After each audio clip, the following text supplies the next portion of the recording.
In January 2019, the University of ڕاپەڕین received 18,000 books donated by the incredible people of the International Book Project.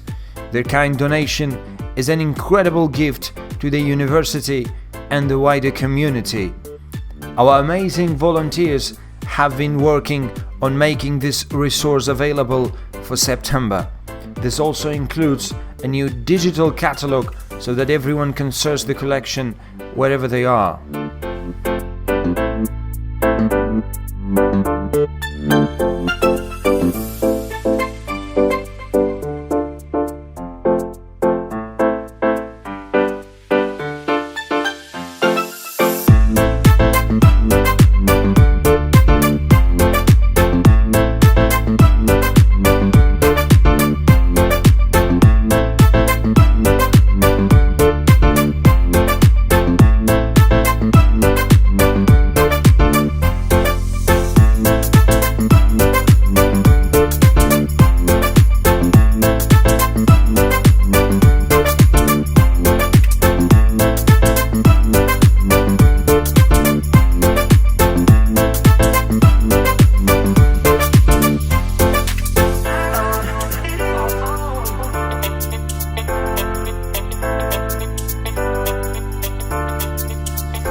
Hi, I'm Haraz. I'm one of the volunteers here at the University of ڕاپەڕین Central Library. I'm very glad we have all this great research from International Book Project, and I believe this is going to be a great help for university community members and the implementation of Bologna process here at the university.